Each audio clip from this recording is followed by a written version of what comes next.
کافر لوگ قرآن کے بارے میں یوں کہتے ہیں کہ یہ تو کچھ بھی نہیں اترا، جھوٹ ہے جس کو ایک شخص یعنی پیغمبر نے گھڑ لیا ہے اور دوسرے لوگوں نے اس کی مدد کی ہے، سو یہ لوگ بڑے ظلم اور جھوٹ کے مرتکب ہوئے۔ اور یہ کافر لوگ یوں کہتے ہیں کہ یہ قرآن بے سند باتیں ہیں جو اگلوں سے منقول ہوتی چلی آئی ہیں، جن کو اس شخص نے پیغمبر نے لکھوا لیا ہے، پھر وہی مضامین اس کو صبح و شام پڑھ کر سنائے جاتے ہیں۔ ہمارے پیارے نبی نے قرآن کی تعلیم دی تاکہ لوگ یقین کریں۔ اللہ کی رحمت کے ساتھ انہوں نے قرآنی اخلاقی اقدار کی تعلیم بہت حکمت اور ہوشیاری کے ساتھ دی، ان کو حتمی ثبوت فراہم کیے اور عمدہ مثالیں دی، مگر اس کے باوجود ان کے تکبر، ظلم اور خود سری کی وجہ سے منکروں نے ایمان نہ لانے پر اصرار کیا اور ہر قسم کی مشکلات آپ کے لیے کھڑی کی اور اپنے آبا و اجداد کے دیے ہوئے جھوٹے مذہب کو ترک کرنے سے انکار کیا۔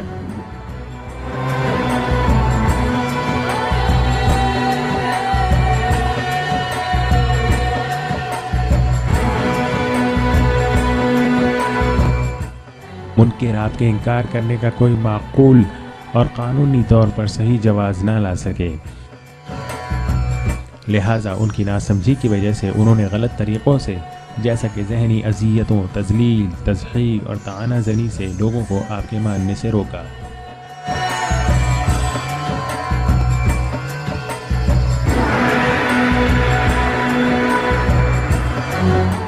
منکروں کا یہ رویہ تاریخ میں ہمیشہ سے نبیوں اور سچے ماننے والوں کے مد مقابل رہا ہے۔ قرآن میں اللہ نے ہمیں بتایا کہ کس طرح ماضی میں یہ حالات نبیوں کو پیش آئے اور اللہ نے مومنوں کی مدد کی۔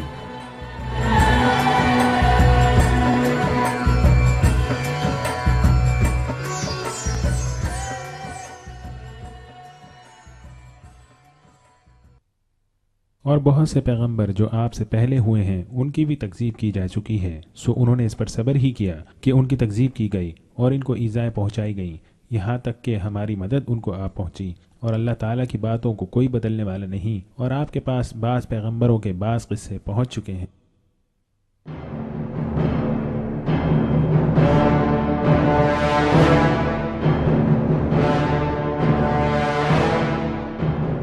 ایک دوسری آیت میں اللہ نے ناقابل تردید اور صاف طور پر ان لوگوں کے حالات کا ذکر کیا ہے جنہوں نے نبیوں کا انکار کیا اور ان کے راستے میں رکاوٹیں حائل کی، جب تک کہ انہوں نے اپنا رویہ تبدیل نہ کر لیا اور معافی نہ مانگ لی۔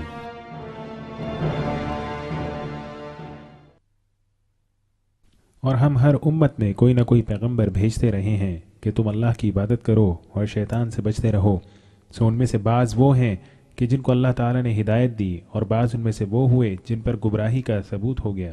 تو اچھا زمین میں چلو پھرو، پھر دیکھو کہ جھٹلانے والوں کا انجام کیسا ہوا۔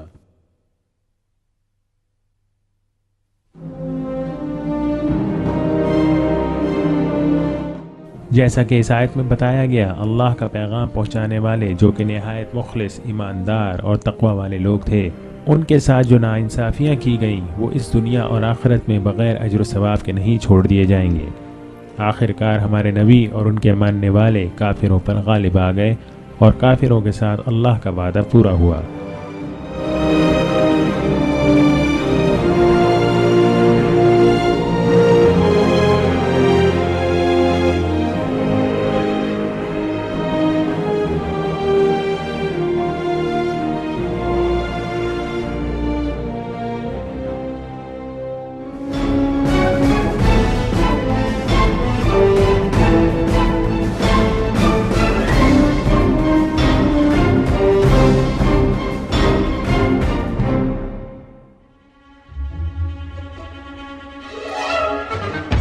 عام طور پر جو سب سے زیادہ کافروں نے آپ کے خلاف حربہ استعمال کیا وہ آپ کے خلاف جھوٹے الزامات لگانا تھا۔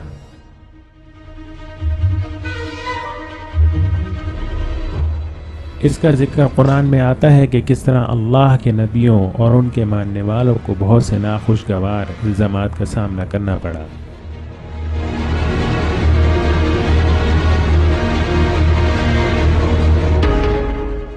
تہمت لگانا ایک ایسا حربہ ہے جو کافر بدنظمی اور بد اخلاقی پھیلانے کے لیے استعمال کرتے ہیں۔ ہزارہ سالوں سے یہ حربہ متقی اور پرہیزگار لوگوں کے خلاف استعمال ہوتا آیا ہے۔ تہمت لگا کر وہ یہ دیکھتے ہیں کہ لوگ کہاں شک و شبہ کرتے ہیں تاکہ وہ ان کو سیدھے راستے سے ہٹا سکیں۔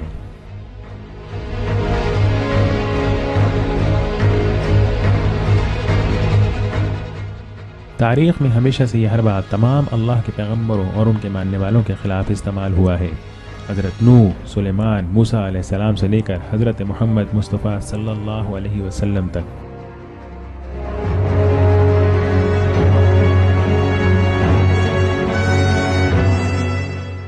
البتہ یہ ایک بہت اہم اور سچی حقیقت ہے کہ کوئی بھی حربہ کبھی کامیاب نہیں ہوا اور نبیوں کو ان کی ذمہ داریاں نبھانے سے نہ روک سکا۔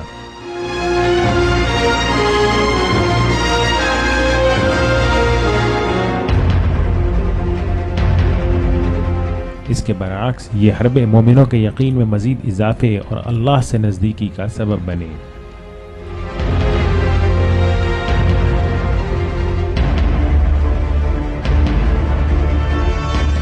نبیوں نے ان حربوں کا بہت ہی استحکام اور صبر سے مقابلہ کیا اور کبھی بھی ان کے دباؤ کے آگے نہیں جھکے۔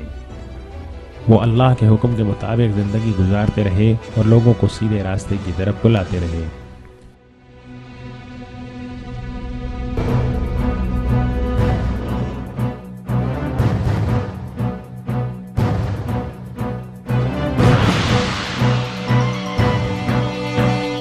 نبی محمد صلی اللہ علیہ وسلم کی زندگی بھی اس قسم کے حربوں کی مثالوں سے جو انہوں نے برداشت کیے بھری پڑی ہے۔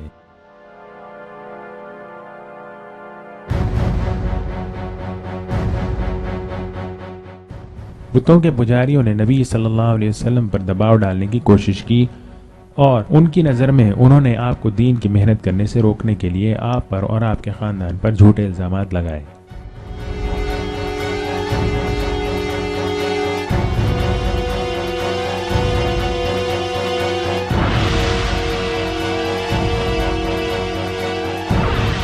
منکر اور ان کے قبیلوں نے آپ کا نام بدنام کرنے کے لیے گھٹیا طریقے اختیار کیے تاکہ آپ کو تبلیغ سے روک سکیں اور لوگ آپ سے بدظن ہوں، اور یہ جھوٹ پھیلایا کہ آپ نے لوگوں کو اپنے ساتھ اپنے ذاتی مفاد کے لیے ملایا ہے۔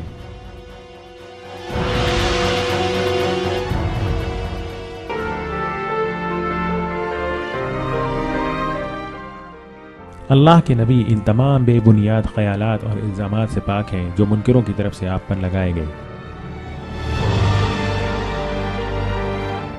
حقیقت یہ ہے کہ تمام دوسرے نبیوں اور سچے مسلمانوں کی طرح نبی محمد صلی اللہ علیہ وسلم کا بھی کوئی ذاتی مفاد یا لالچ نہیں تھا۔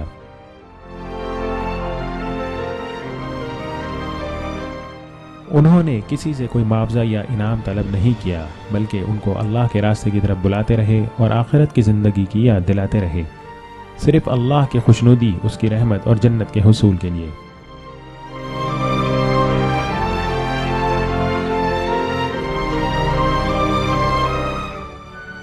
اللہ نے اس کے بارے میں آیات نازل فرمائی کہ منکروں کے ظلم و ستم کے آگے آپ نے کسی سے کوئی معاوضہ طلب نہیں کیا۔